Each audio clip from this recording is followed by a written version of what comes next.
Olá, meus queridos irmãos, estamos mais uma vez num episódio do nosso Pastoreando e hoje nós temos a alegria de acolher aqui em nosso meio o nosso vigário-geral, Padre Joel, que vai conversar hoje conosco um pouquinho sobre liturgia. Olá, Padre Everton, muito bom, que bom participar desse programa. Olá, você que vai acompanhar esse nosso bate-papo.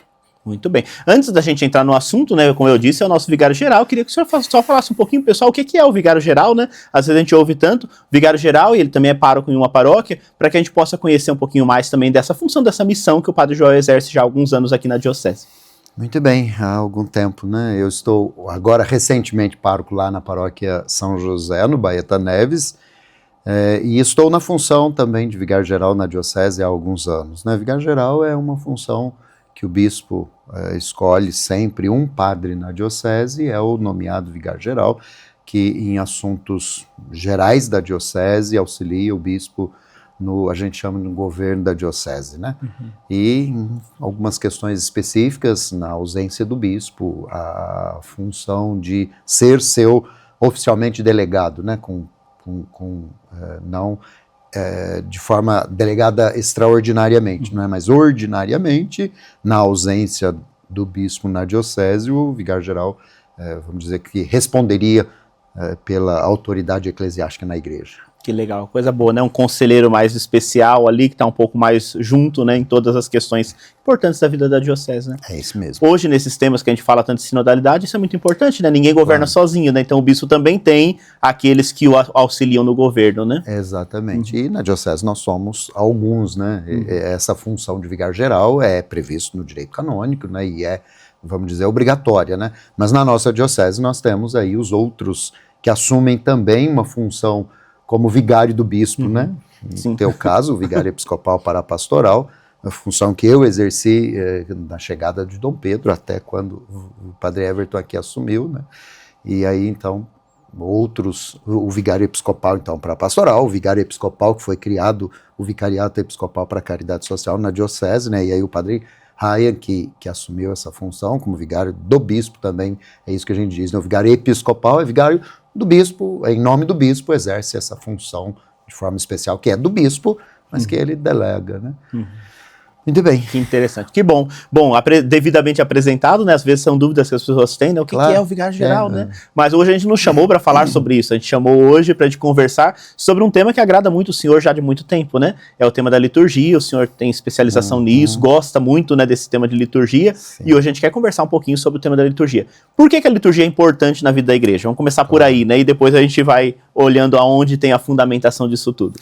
Eu desde sempre, Padre Everton, como você disse, desde sempre tive uma grande paixão nos estudos, né, que foi na área da liturgia e na área de Bíblia, e aí, de fato, fiz especialização em liturgia, depois do curso de teologia, e aí um grande estudo, né, de aprofundamento nas questões litúrgicas, que, como diz o documento do Concílio Vaticano II, já a gente volta nele, né, sim, não esgota toda a ação da igreja, mas que é o cume e a fonte, né? O ápice e a fonte de onde brota toda a força para, como igreja, continuarmos a ação que é de Jesus Cristo. Então, liturgia que é a ação dele, né? Não nossa. Por aí podíamos começar, né? Liturgia que é a ação de Deus para nós cristãos, revelada em Jesus, por excelência, né? Que se faz visível nos sinais que nos ajudam a celebrar, né? Liturgia é a ação de Deus que nós realizamos, vamos dizer assim, mas não por nós mesmos, mas fazendo a ação dele ser visível, nos nossos gestos, né? Enfim, no culto, por assim dizer. É o nosso grande diferencial, né? Porque a igreja realiza tantas obras de assistência, de trabalho, de caridade, mas tudo está um pouco fundamentado na sua vivência de fé, né? Porque se a gente tirar esse elemento, ONGs também fazem esse trabalho, né? Mas é a fé que vai iluminando todo o processo de evangelização da vida da igreja, né? É bem isso que... Então, vamos voltar, né? Nós já citamos o Concílio Vaticano II, né? Lá você que acompanha aí, se não estudou ainda, nós temos um conjunto de documentos, de textos que vieram daquele que é, com certeza, um fator de mudança de grande forma de compreender a igreja, né? Que foi o Concílio Vaticano II, que estamos aí há 62 anos da sua conclusão, né? E um dos documentos, o primeiro documento que esse grande concílio da igreja aprovou foi o documento sobre a liturgia, né?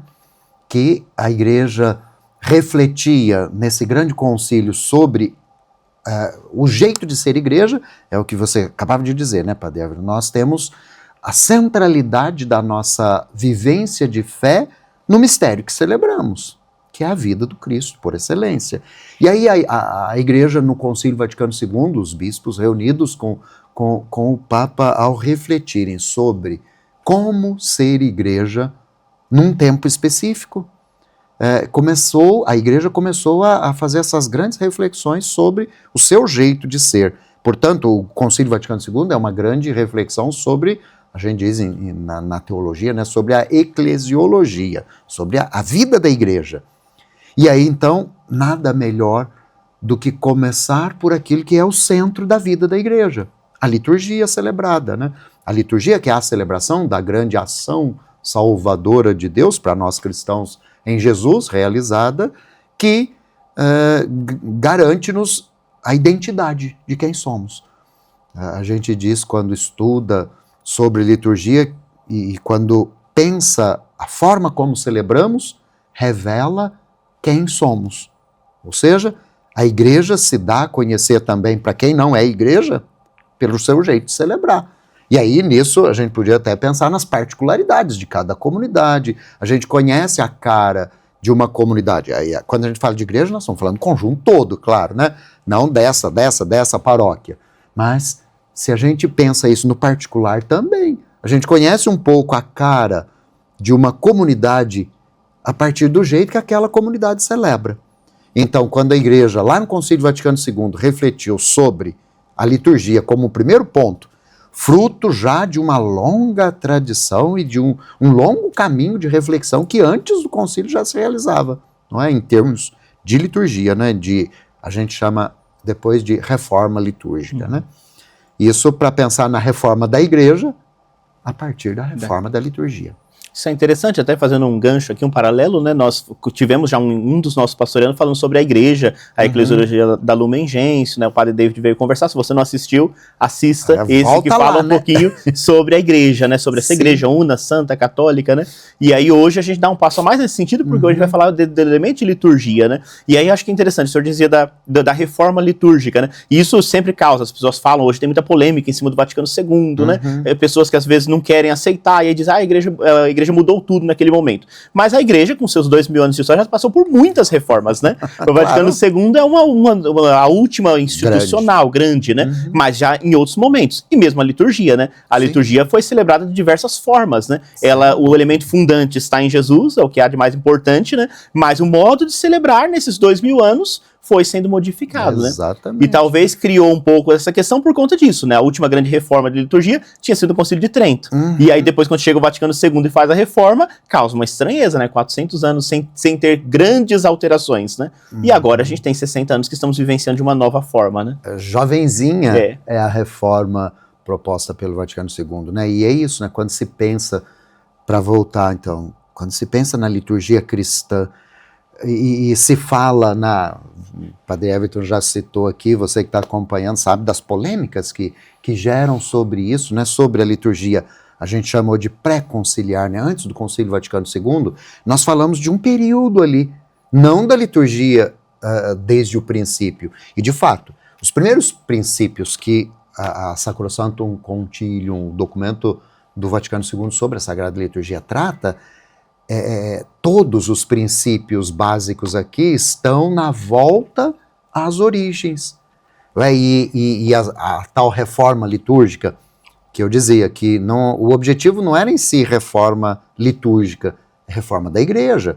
Lumen Gentium, enfim, já tratamos também o que é ser igreja enviada por Jesus para continuar a sua missão. Então, desde o princípio, foi se organizando o jeito de celebrar. E quem mandou isso foi o próprio Jesus, né? Na ceia derradeira, e aí ali está o cerne e o centro da vida litúrgica, a Eucaristia, é por mandato dele que a igreja começou a se reunir, diz o livro dos Atos dos Apóstolos, e está em citações aí na Sacrosanctum Concilium. Nunca mais desde a ressurreição, eles deixaram de se reunir toda vez no primeiro dia da semana para fazer o que Jesus mandou. Reúnam-se, façam isso em memória de mim, não é? Reúnam-se, tomem pão e vinho, deem graças a Deus e comam da minha vida doada por vocês, né? Jesus mandou. E como é que eles celebravam lá nos primórdios? Quando a gente fala, então, e aí entra nas polêmicas da reforma promovida pelo Concílio Vaticano II, e vê os anos anteriores, então, como a igreja celebrava ali. E aí a gente volta, eu repito, o concílio o que quis foi uma volta às fontes, e aí resgatar o mistério pascal de Jesus como centro da nossa experiência de fé, é o grande propósito do documento sobre a liturgia, né? Então, voltar às origens, a Jesus Cristo, portanto, e não a um jeito específico de um lugar, de um tempo, que organizou, sim, claro, a vida litúrgica, mas é num período. Os milênios, mais de um milênio antes da reforma que propôs lá, então, a igreja celebrava, então, numa única língua. Nós estamos falando do latim como língua oficial da igreja e do culto litúrgico, mas isso foi um período. Antes disso, como é que a igreja celebrava? Será que alguém já se fez essa pergunta? Quando entra nessa grande polêmica, né, de, eu vou brincar com você que está em casa, um tema, Padre Everton, que está espinhoso por aí, nas redes sociais especialmente, né? A liturgia de sempre. De sempre, de quando? É de um período histórico, e pequeno, se a gente fala na história dos 2 milênios de igreja. Então, o que o Concílio Vaticano II faz é uma grande retomada do primeiro milênio da experiência da fé da igreja, né? Então, nós vivemos um milênio de um jeito em que a liturgia foi se adaptando aos povos, às culturas, onde a igreja ia chegando, o jeito de celebrar daquele povo era levado em consideração. Depois, houve essa uniformização, com a língua única, o latim, isso é um período da história. O que o Vaticano II fez? Nesse ponto específico de reforma. Não foi outra coisa senão resgatar o que era a origem. Quando os cristãos gregos começaram a celebrar, em que língua eles celebravam? Quando os cristãos, enfim, nos vários povos, e aí quando a gente faz um grande passeio na história da igreja e história da liturgia, é isso que a gente vê. Celebravam na própria língua, celebravam com elementos da sua própria cultura. Depois isso uniformizou-se. O que o Vaticano II fez? Não foi outra coisa senão resgatar o que foi na origem. Aí a possibilidade de celebrar na língua, cada povo na sua própria língua, e por aí afora. Os elementos a gente chama, esse termo não existia ainda quando o concílio aconteceu, né, mas de inculturação. No documento aparece como adaptações possíveis na liturgia. Tem um cerne, um centro que não se altera, é evidente.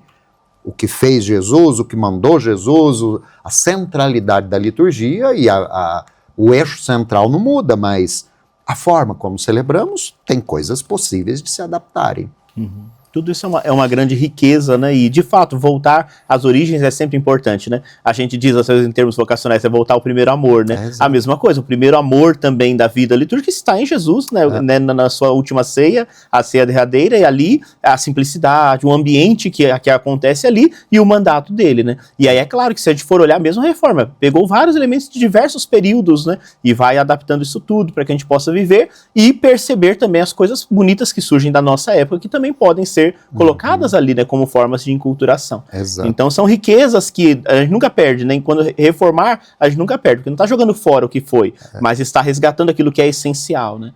E acho que nesse sentido do que é essencial, a gente poder voltar um pouquinho, né? A simplicidade, né? A liturgia, o Vaticano II buscou isso, mas essa simplicidade não é um relaxo, um desleixo, né? Exato. Que tudo resplandeça, o termo específico que está lá na Sacrosanto Concílio, né? Pela nobre simplicidade. Então, une duas palavras, quando a gente fala de nobre, a gente já pensa em coisas rebuscadas, ou, enfim, solenes, ou, não que não exista a solenidade nos nossos ritos, é claro, mas a simplicidade é a palavra-chave aí, né, em tudo. O documento trata isso quando fala nas questões externas da liturgia, né? E às vezes a gente se preocupa quando fala de liturgia apenas com as questões externas, né, exteriores. E o essencial já dizia um poeta, escritor, né, é invisível aos olhos, né, o essencial. Enfim, pensar na centralidade do mistério da Páscoa de Jesus Cristo, que antes do Concílio Vaticano II tinha se perdido muito, e aí muito centrada em devocionismos, até, por que não pensar hoje, em rubricismos. E aí o que o concílio faz e o que a Sacrosanto Concílio faz é resgatar o verdadeiro espírito da liturgia. O que nós celebramos? Nós celebramos a ação de Deus. E aí a própria palavra liturgia, né, que vem dessa origem e para simplificar, a gente podia ter uma tarde inteira de conversa, ou uma noite, ou o horário que você estiver assistindo aí, só sobre a palavra e o significado, né, da palavra liturgia, nesse sentido de é a ação de Deus que nós celebramos, nós tornamos célebre, a gente diria, né, importante a ação de Deus. Então nos reunimos para fazer memorial, tornar agora presente o que já aconteceu e o que ainda esperamos. Outro conceito aí de liturgia, né, quando a gente fala de memória ou memorial, o que celebramos é isso. O que já aconteceu e o que ainda não aconteceu se realiza agora. O documento fala, né, para levar a efeito a obra da salvação, Cristo está sempre presente na igreja. Então aí, se a gente pega a dinâmica como o documento é escrito, ele começa exatamente por aí, né? No primeiro capítulo, falando dessas linhas gerais da liturgia e traçando esses que são os princípios básicos. É a presença do Cristo quando nós celebramos. Nós somos meros portadores, por assim dizer, da sua presença. E tudo que realizamos é sinal visível da presença dele, que continua agindo e realizando já o que ainda esperamos, a salvação. O documento fala, né, para levar a efeito a obra da salvação, Cristo está sempre presente. Então, levar a efeito a salvação já aconteceu? Já. Ele já nos salvou, só que ainda não plenamente. Então, nós esperamos um dia plenamente salvar a salvação, né?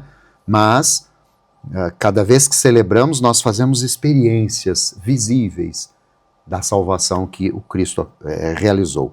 Então, reunir para fazer memorial dele, e ele se torna presente de verdade, a ação salvadora acontece.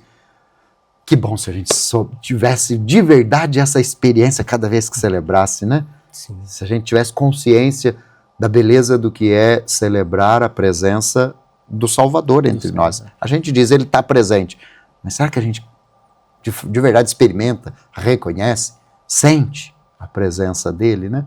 Sim. Através dos sinais visíveis, deveríamos perceber. Sim, é algo muito especial, né? Então, celebrar a Eucaristia, é isso, alguns teólogos, quando falam de escatologia, o já e ainda não, né? Os elementos todos, porque é um pedacinho, alguns santos da igreja, é um pedacinho do céu já na terra, porque estamos vivenciando já essa Páscoa definitiva, mas ainda não, como o senhor diz, na plenitude. Então, assim, é um momento realmente especial, um momento especial da comunidade, né? Claro. O domingo, o dia do Senhor, a celebração eucarística, é o centro da vida da comunidade, né? Então, assim, a gente resgatar isso, ainda mais hoje no mundo onde esses valores, às vezes, são tão frágeis, né? A gente poder resgatar a importância da comunidade se reunir como família, estar ali no dia que é o dia do Senhor, né? E poder celebrar e compreender o que está celebrando e vivenciar aquilo, né? De novo, né? O centro da vida da igreja, é claro, é Jesus Cristo. Então, como dizíamos, é isso, a liturgia não resume toda a ação da igreja, diz lá a Sacrosanto Concílio a partir do 8, 9, e aí chega no 10 com essa grande afirmação. Embora ela não resuma toda a vida e a ação da igreja, ela é o cume e a fonte de onde emana toda a sua força. E duas palavras fortes, né? Então, cume e fonte.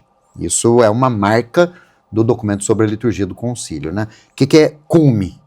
Para numa explicação muito rápida e para que grave na cabeça, né? Quando um alpinista está subindo uma montanha, onde ele quer chegar? No cume da montanha, né? Então essa imagem usada para lembrar isso. A igreja tem muita coisa que, como há pouco, lá no início a gente dizia, né? O Padre Everton, você citava isso. Nós fazemos uma grande ação no mundo também como igreja presente, mas não uma ONG. Nós não somos mais uma ONG, né? E aí o fato de termos como meta a liturgia, isso é um exemplo disso. Então, tudo que fazemos deve culminar na nossa vida celebrativa. Então, a nossa ação eclesial culmina na vida celebrativa. Mas, ao mesmo tempo que ela é cume, ela é fonte de toda a ação. De onde que nós temos força, então, para viver a ação social da igreja, a ação no meio do mundo, sendo sinal da presença do Cristo, que disse, vocês são sal da terra, luz do mundo. É na liturgia, é no momento em que nós chegamos no ápice da nossa vivência da fé, que é o momento celebrativo, que nós nos alimentamos, como que de uma fonte. Quando os animais são craques nisso, né? Os outros, os não racionais, nós, os racionais, às vezes perdemos um pouco, né? Mas se a gente vai lá nos animais, quando eles vão buscar beber água, eu já vi muito isso, né? Um rebanho bebendo água, eles vão subindo e vão em direção ao lugar onde a água está brotando, porque ali eles sabem que eles vão pegar a água mais pura, mais limpa, né? Então olha que imagem que o documento sobre a liturgia usa para falar, né? É o lugar onde nós queremos chegar, e aí como antecipação já do que é, há pouco, Padre, você falava, né?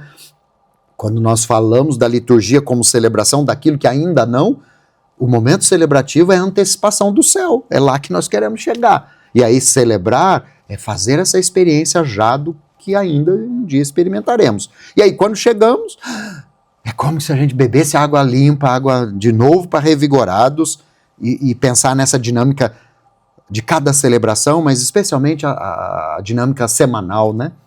Cada domingo a gente celebra, ao menos, né? Era importante que todos pudessem celebrar todo dia, mas nem todos conseguem, né? Mas ao menos... Então, no dia do Senhor nos reunimos, celebramos, nos alimentamos e fortalecidos, vamos para mais uma semana, fortalecidos com o que na fonte viemos beber. É bonito, é uma imagem bonita, esse subir e descer a montanha, né? Exatamente. Sobe a montanha, se fortalece, volta para a missão, depois sobe novamente, porque tem imagem que bíblica muitas vezes usada, né? Sim.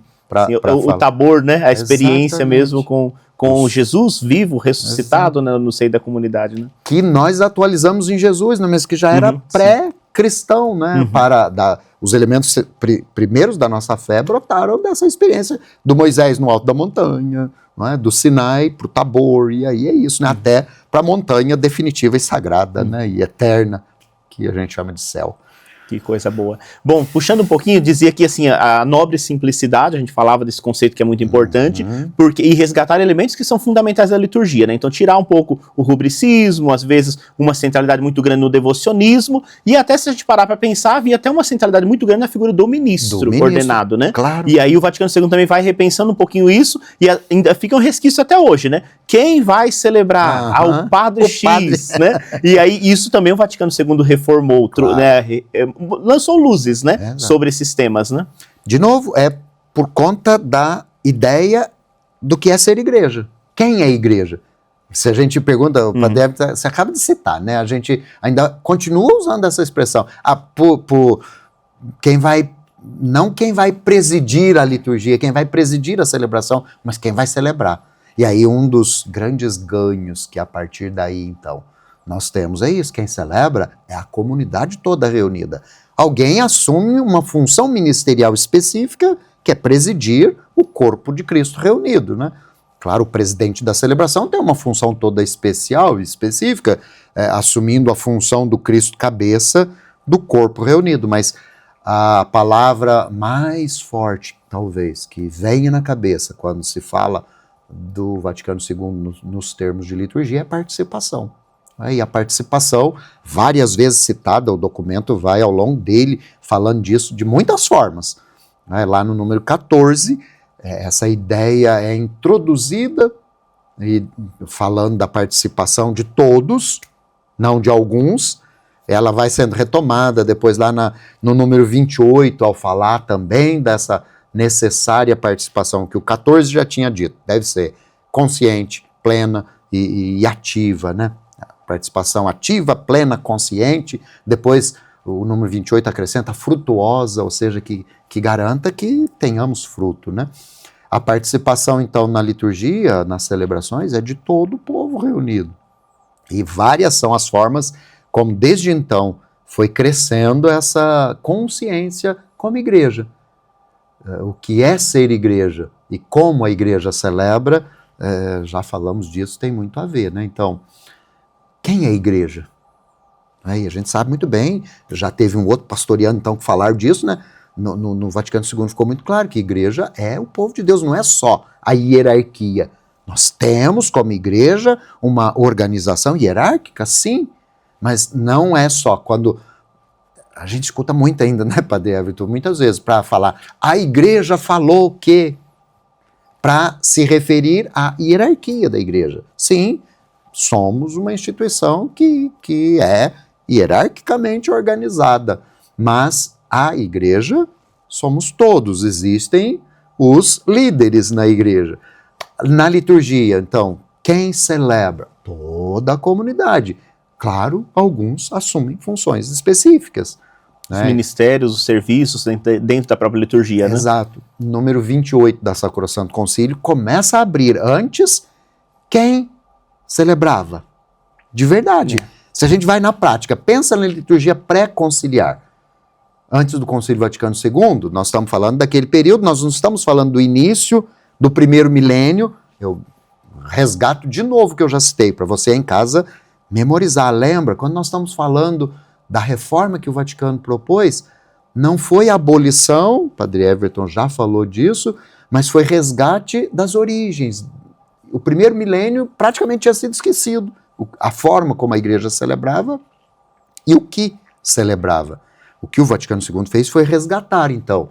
E aí é pensar nisso, né, que como igreja nós somos chamados todos a essa participação.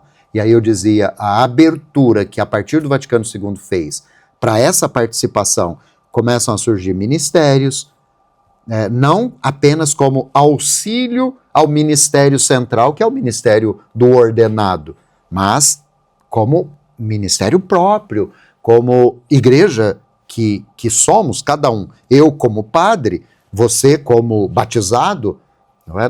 Todos participamos do único sacerdócio de Jesus Cristo. E, claro, nós os ordenados de um jeito, todo batizado participa do que a gente chama na teologia, não é? E aí, de novo, é o outro documento do Vaticano II, do sacerdócio comum dos fiéis, ou seja, todos participamos do sacerdócio de Jesus.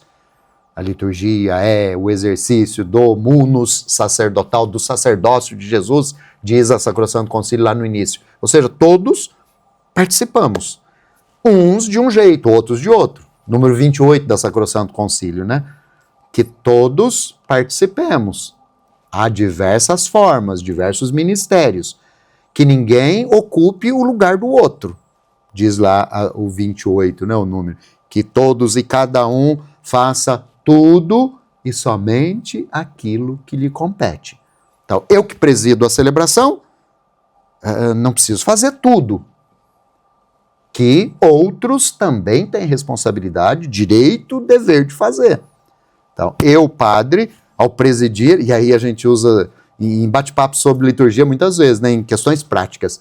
Aí eu, padre, presido o grupo de música, presido tudo. Não, quer dizer, a presidência é claro que é de tudo, mas há outras participações importantes, então eu não faço tudo. Nem o leigo que participa faz tudo. Cada um faz o que lhe compete, né? Tudo e somente o que lhe compete. Tudo e somente o que lhe compete. Isso é interessante porque, assim, a importância da formação litúrgica, né? Claro. A gente formar para saber, né? O que compete a mim, o que compete ao outro, né? E quando, de fato, a comunidade tem consciência disso, realmente, né?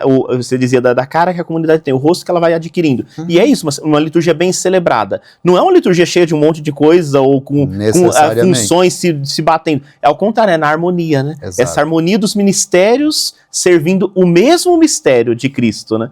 Cada um sabendo o que deve fazer, a hora, como, por quê.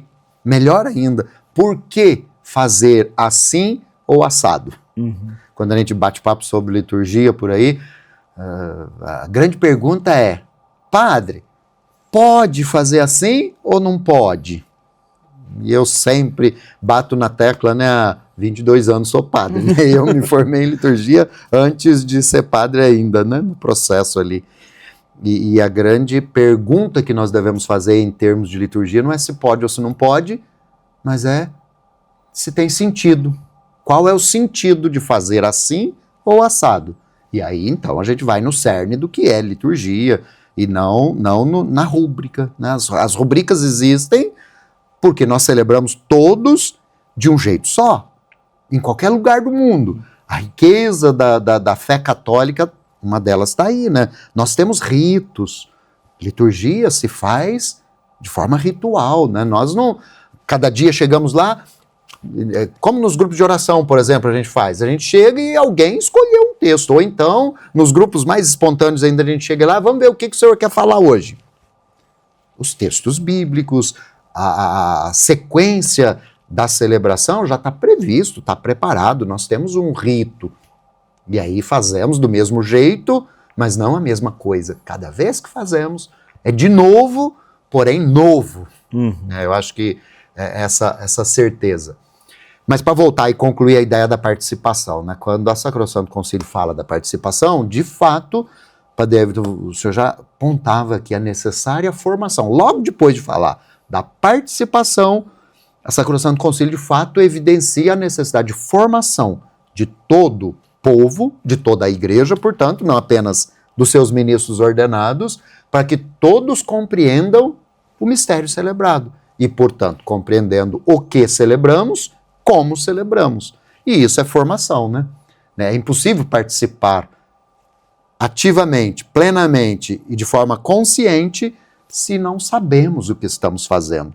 Não sei por que levanta, por que senta, por que lê isso, por que lê aquilo, por que reza assim e não assado. Quando a gente sabe os porquês fazemos assim ou desse ou daquele jeito, é muito mais consciente a participação, né? E muito mais frutuosa para a minha vida, né? Sim, isso é fundamental, né? E agora, sim, a gente percebe que o nosso povo tem uma grande sede de formação sobre liturgia. Quando vai falar sobre missa, né, as pessoas procuram. Claro. Só que ainda, às vezes, essa formação é um pouco limitada nesse sentido das rubricas. Eu quero saber se pode, se não pode. E aí a gente vai entrando ali, né? Porque não é só estética ou só norma, mas essa compreensão. E aí acho que dentro desse tema de formação se abre um outro tema que acho que é muito importante hoje. A espiritualidade litúrgica, né? Claro. Então, porque senão a gente vai ficando uma coisa mecânica, né? Isso. Então, assim, eu sei o que faz, como faz, mas acabo não rezando, não vivendo a espiritualidade do momento, né? Quando a gente trata esse tema da espiritualidade litúrgica, e aí é decorrente de toda essa espiritualidade litúrgica que brota, de fato, do documento sobre a liturgia do Concílio Vaticano II. Nós temos um triângulo aí, 3 pontos importantes para a vivência da espiritualidade litúrgica, né? É o que nós fazemos, saber o que fazemos, melhor a parte estética ou mecânica do que fazemos, por que fazemos e qual é o sentido do que fazemos, né? Então nós temos que fazer sabendo e experimentando, né? Saboreando o que fazemos. A gente diria fazer de coração. Tem essa expressão popular, ajuda a gente em termos de espiritualidade litúrgica muito. Se a gente de fato compreende o que está fazendo, a gente vai fazer de coração. Uma coisa que eu faço por fazer é muito chato de fazer, né? Então, em termos de liturgia, é isso, né? Cada vez a gente vem e a gente escuta muito. Há pouco falávamos de rito. Ah, mas eu vou na missa, é tudo a mesma coisa. Cada vez é a mesma coisa. Por que a gente sente isso às vezes, será? Será que não é porque eu não sei o sentido do que eu estou fazendo?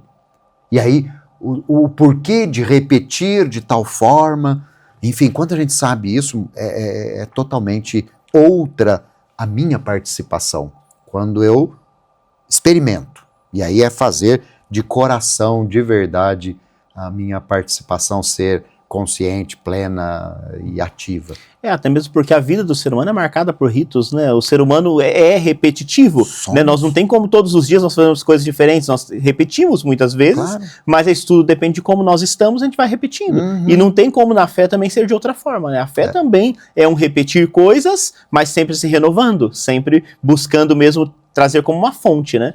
Então, se parar para pensar a fonte, a gente bebe água todos os dias, Todo né? dia. E tem que beber muitas vezes no dia, né? Para que de novo beber água? Ah, mas eu vou na missa de novo, para quê? É a mesma coisa, né?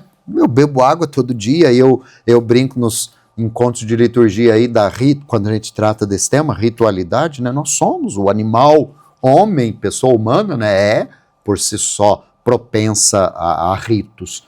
Imagina se cada dia que amanhece lá em casa eu tivesse que procurar de novo o lugar onde está a minha escova de dente. Eu brinco sempre, se você não fez essa experiência ainda, pega a tua escova de dente, que tá velha, guarda, quando você for trocar, e quando colocar a escova nova, usa de novo e pega lá quando ela ficar velha de novo. A escova vai estar torta do mesmo jeito que a anterior, porque a gente escova os dentes do mesmo jeito, todo dia, e aí a escova vai entortar do mesmo jeito, enfim. Isso é um exemplo de ritualidade aí e a gente não acha ruim, né? Todo dia, levanto, pego a mesma escova, do mesmo jeito, escovo, enfim. E na liturgia, às vezes, a gente estranha, né? Enfim, participar de forma consciente, ativa, plena, frutuosa.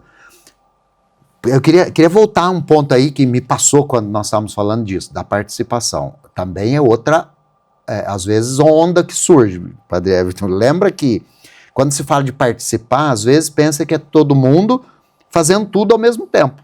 Nós já falamos disso, e isso é muito complicado. Então, a participação litúrgica, às vezes pode ser lá, eu sentadinho, de boquinha calada, participando do que em meu nome o presidente da celebração está dizendo, ouvindo o que alguém em nome do Cristo que fala está proclamando. E aí a gente acha que é fazer tudo, todo mundo ao mesmo tempo. Então, graças a Deus, é um momento da história nossa, recente, né? Era muito batido nessa tecla, que todo mundo deve participar. Então, todo mundo reza, junto com o padre, as orações que são próprias da presidência. E aí, daí vinham as perguntas que a gente dizia, né? Pode ou não pode rezar a oração da paz, junto com o padre? Enfim, a liturgia está toda prescrita, bonitinha, o que é a parte, nós já falamos disso, né? O que é a parte do que preside, o que é a parte... Quando o que está presidindo está rezando, é em nome de todos que ele está fazendo. Então, eu lá no meu banquinho, sentadinho, bonitinho, estou participando ativamente quando escuto e me faço introduzido naquela oração que em meu nome o presidente da celebração está fazendo, né? Então, enfim, havia muita essa confusão, né, do que é participar. É todo mundo fazer junto tudo. Aí não haveria ministérios, não haveria diferenciação, né? Então, acho que esse cuidado, nos últimos tempos, bastante se trabalhou isso, né? Para não deixar a liturgia virar um show, um espetáculo. Exato. Não é um espetáculo, nem um espetáculo onde a gente só observa passivamente tudo, nem um show onde de fato existe uma loucura em torno de tudo. Não, mas é cada um realmente cumprindo o seu papel, a sua função, né? E aí a gente vai tendo aquela harmonia litúrgica, né? A celebração. Espetáculo, show, assistência. A Sacrosanto Concílio lá no 28, 29, se não me falha a memória, fala disso, né? Que todos aprendam a participar e que ninguém, no capítulo sobre a Eucaristia especialmente, né? Que todos tenham consciência de que participam juntos pela boca do que preside sim, mas juntamente com ele aprendam a oferecer-se a Deus.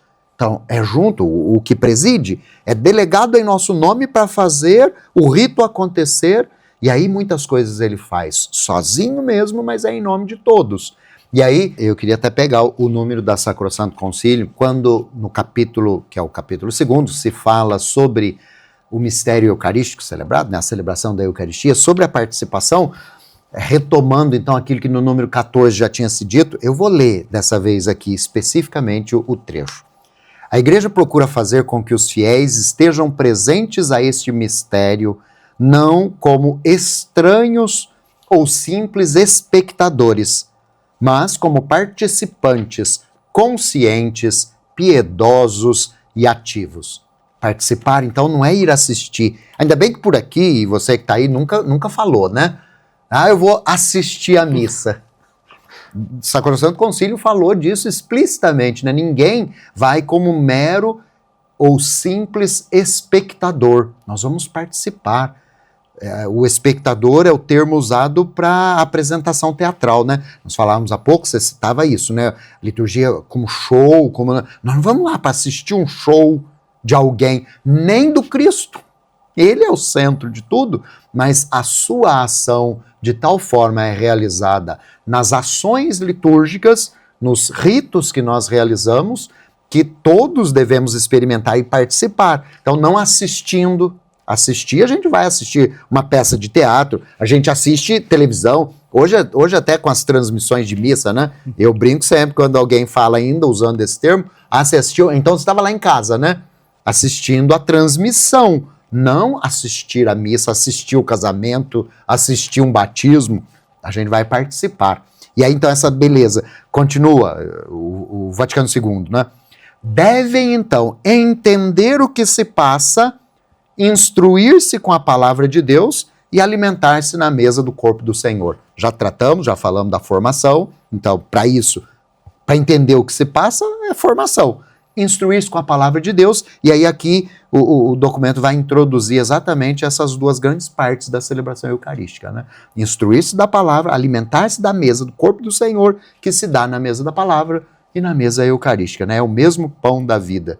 E aí que todos aprendam então, sabendo que a hóstia imaculada, ou seja, a vida do Cristo, oferecida não só pela mão dos sacerdotes, ou seja, dos que presidem, mas pelos fiéis, representa o oferecimento cotidiano de si mesmos, até que se consuma, pela mediação do Cristo, a unidade de Deus entre si, e Deus venha, enfim, a ser tudo em todos. É o céu, né? Então esse número fala da nossa participação aqui como experiência da participação um dia da vida plena em Deus. Quanta riqueza, né, Padre Joel, Beleza conversarmos pura. Sobre todos esses temas, e fique como um aperitivo mesmo, né? Para que a gente possa estudar mais esse e os outros documentos, né, nesses 60 anos, muitas instruções que a igreja foi dando, e a gente ir se formando mesmo para bem celebrarmos com zelo, com amor e bem vivermos isso tudo, né? Então esse é um convite. Quem sabe até eu convido você, do Pastoriano, colocar aí o comentário, as perguntas que tem, ou mesmo se você gostaria de mais conteúdos também sobre a liturgia, sobre a missa, sobre as partes da missa, né? Quem sabe a gente pode chamar o Padre Joel ou outros padres em outros momentos para aprofundarmos temas específicos sobre o tema da liturgia, né? Primeiro passo, olha aqui, você que está em casa, é um documento fininho, pequenininho, mas que tem um conteúdo tão grande. Leia, mas não é ler aquela coisa, pensa, leia e reflita sobre o que as palavras escritas ali estão dizendo. É uma riqueza imensa, né? Que coisa boa. Então assim a gente vai chegando no fim do nosso episódio de hoje e agradecendo já ao Padre Joel que está aqui conosco, agradecendo a sua participação aí conosco também e aguardamos a sua presença já no próximo encontro. Convido agora o Padre Joel a dar uma bênção final para nós, as palavras finais e uma bênção para a gente poder concluir o nosso encontro do dia de hoje. Que coisa boa poder bater um papo sobre o grande mistério do amor de Deus por nós, que nós celebramos cada vez que nos reunimos. É a sua ação que se torna visível na nossa ação litúrgica, né? Que coloquemos-nos sempre unidos entre nós e com Ele para do alto receber a grande bênção e um dia plenamente a salvação aguardando experimentarmos. Que venha sobre você e sobre todos os que creem no Senhor a graça e a bênção dele, que é Pai, Filho e Espírito Santo. Amém.